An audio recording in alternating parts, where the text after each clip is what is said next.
A question for you guys and girls. Who is Messiah? If you're interested. Alright? That was raised in Proverbs 30 verse 4. What is his name? God's name. What is his son's name? Now you read that chapter very carefully, verse 28. Proverbs 30 verse 28.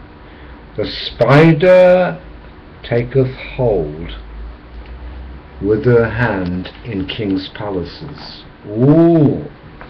Now Satan is the great spider.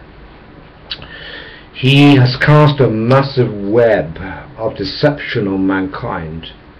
Now 99.97% Christendom believe this demonic lie, that God took on flesh, invaded a virgin's womb, and became a man. Now when you think about that, that's quite ridiculous. It's quite ridiculous. Somehow God left the universe to who knows who, and suddenly came down to become man.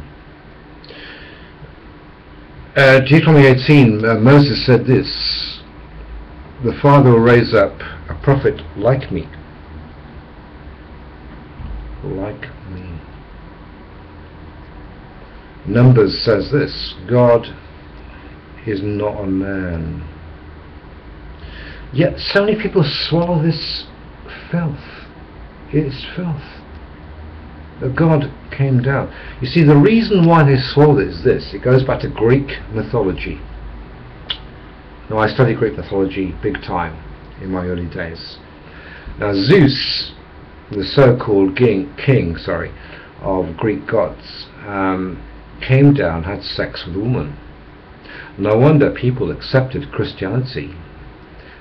Christianity did not convert paganism. Paganism converted Christianity. Right? Ridiculous that God came down and became a man.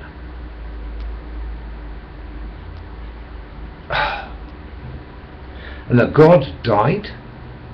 1 Timothy 6 verse 16 says, the one dwelling in an unapproachable light, the one alone having immortality. Of course now the Son raised has immortality, and we too, if we are faithful, the bride class will have that privilege. But you see, Greek crap philosophy has invaded truth. Right? 300 years after the apostles died, you have this Council of Nicaea, this Trinity rubbish. Alright? Read the scriptures very carefully. Can you get any kind of import where the apostles believed Messiah was God? I can't find a single one. Albeit translations have corrupted scripture through the devil. There's one God. 1 Timothy 2 verse 5. You can't get away from this. Written 30 years after the ascension of Messiah. There's one God, Paul wrote. 1 Timothy 2 verse 5. To us, there's one God. And one mediator between God and mankind. The man, M-A-N, capital letters, Yahusha, or Christ Jesus. He wouldn't have said Christ Jesus, he would have said in Hebrew. Although translated to Greek, he would have said Yahusha. I won't debate that point, but the point is this. to us there's one God the Father and one mediator, the man, now glorified. Daniel 7 says there's someone like a Son of Man was brought to the presence of the Ancient of Days, that's the Father. To him was given dominion, glory, kingdom, that the peoples, national groups, languages should all serve even him. Wow. When he was resurrected, he appeared to his disciples. He walked through the walls, didn't he, and said, "Oh, have you got something to eat?" So they gave him some fish, didn't they? Beautiful. Ponder that. Beautiful.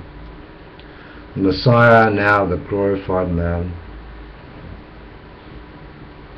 Almost angelic, I imagine, in his form. We don't know. But still a man. Beautiful.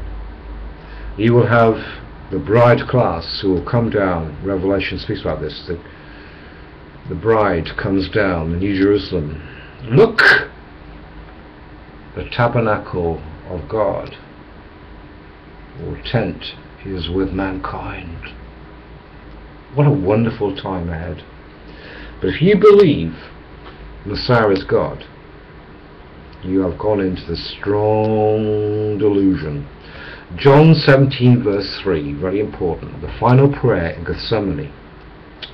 This is, or means, everlasting life, knowing you, Father, the only true God, and the one you sent forth, me. Think about that very carefully.